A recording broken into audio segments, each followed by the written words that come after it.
ბრალდება ბრალის სანაცვლოდ ნაციონალური მოძრაობა ქართულ ოცნებას ეგრეთ წოდებული კანონიერი ქურდების მფარველობაში ადანაშაულებს. ბოლო ორ კვირაში ნაციონალები ამ თემაზე უკვე რიგით მეორე ბრიფინგს მართავენ.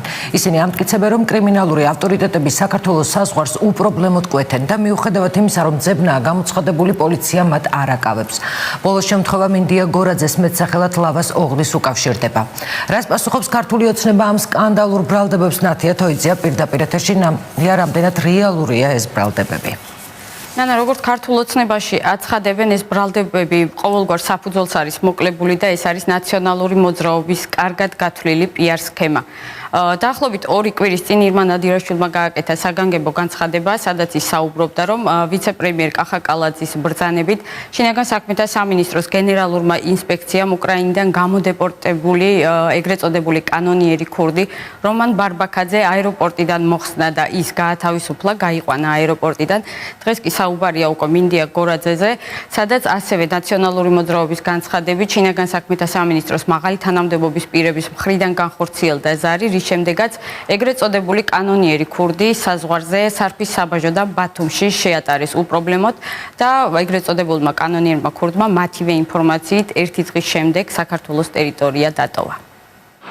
ნაციონალური მოძრაობა საქართველოში კრიმინალური ავტორიტეტების გავლენის დაბრუნების ტენდენციაზე საუბრობს. გიორგი ღვინიაშვილმა დღეს საგანგებო განცხადება გააკეთა და საზღვრების გადმოწევის ინფორმაციის შესწავლა და გამოძიება მოითხოვა. ნაციონალური მოძრაობის წევრის თქმით, 19 ივნისს დილის 4 საათზე სარფის საბაჟოს მხრიდან საქართველოში კანონიერი ქურდი მინდია გორაძე მეტსახელად ლავას ოღლი შემოვიდა. 19 ივნისს 4 საათზე მინდია გორაძე, მინდია აბაშიძის სახელით შემოვიდა ბათუმში, სადაც დახვდნენ მას მისი მეგობრები ფაღავა და დევაძე და ამ უკანასკნელის რამაზ დევაძის ავტომანქანით, BMW მარკის ავტომანქანით უპრობლემოდ გადაადგილდებოდნენ ისინი ბათუმში მთელი დღის განმავლობაში, ხოლო საღამოს სასტუმრო Golden Palace-ის რესტორანში ოჯახებთან ერთად მათ იქეიფეს. გიორგი ღვინიაშვილის განცხადებით, კანონიერი ქურდი ორგანიზებული დანაშაულისა და ქურდული სამყაროს წევრობისთვის 2013 წლიდან იძებნებოდა. ამბობს, რომ მინდია გორაძის დასაკავებლად შინაგან საქმეთა სამინისტროს 4 დეპარტამენტის თანამშრომლები იყვნენ მობილიზებული. თუმცა მოგვიანებით პოლიციელებმა ბრძანება მიიღეს და კანონიერი ქურდი საზღვარზე უპრობლემოდ გამოატარეს. ჩვენ გვაქვს ინფორმაცია, რომ ლავას ოღლის საქართველოში შემოსვლაზე დეპარტამენტის თანამშრომლებს ბრძანება მისცა შინაგან საქმეთა სამინისტროს ერთ-ერთმა მაღალმა ჩინოსანმა. ჩვენ მოვითხოვთ აღნიშნულ ფაქტთან დაკავშირებით ჩატარდეს სრულყოფილი გამოძიება და ამ დანაშაულში მონაწილე პირები იყვნენ დასჯილი.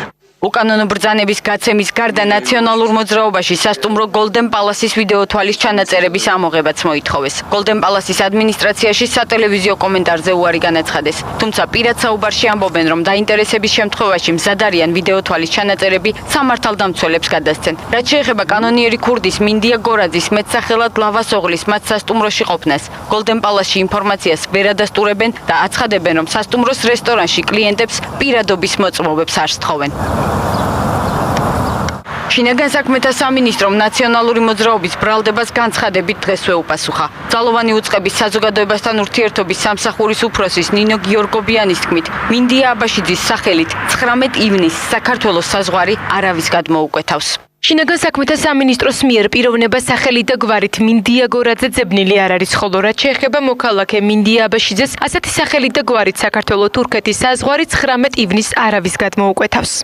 კრიმინალური ავტორიტეტების გავლენის დაბრუნების ტენდენციას ქართულ ოცნებაში ნაციონალური მოძრაობის გამოგონილ აბსურდულ ბრალდებას უწოდებენ და აცხადებენ, რომ საქართველოში კანონიერი ქურდები და კრიმინალები კანონის მთელი სიმკაცრით დაისჯებიან. ჩვენ უარი უთხარით ყველა იმ მანკიერ მართლობის სტილს ქვეყანაში, რასაც წლების მანძილზე ნაციონალური მოძრაობა აკეთებდა. ასე რომ ნუ ექნებათ იმის იმედი, რომ ჩვენ კრიმინალებთან ან სხვა ვიღაცებთან მუშაობთ თუ თანამშრომლობთ. ეს არის მათი სტილი და შეინახონ თავისთვის ბოლომდე. ეს ტაქტიკაა, სტრატეგიული ტაქტიკაა და ეს არ არის ჩვეულებრივი ამბავი, ეს არის PR ტაქტიკა, რომელსაც ნაციონალური მოძრაობა მიმართავს. გიორგი ღვინიაშვილის განცხადებით, კანონიერმა ქურდმა მინდია გორაძემ საქართველო 20 ივნისს ისევ სარფის საბაჟოს გავლით დატოვა. დაიწყება თუ არა გამოძიება ნაციონალური მოძრაობის მიერ გავრცელებულ ინფორმაციაზე უცნობია. საპარლამენტო ოპოზიციის წარმომადგენლები აცხადებენ, რომ მინდია გორაძის შესახებ გამოძიება აუცილებლად უნდა დაიწყოს, რადგან მათი ინფორმაციით ის არის ერთ-ერთი დამკვეთი ჩადენილ დანაშაულში. საუბარი არის აჭარის ტერიტორიაზე აპრილში აჭარის პროკურორის მანქანის დაწვის ფაქტზე. ეს ნათია თოიძე იყო, მადლობა.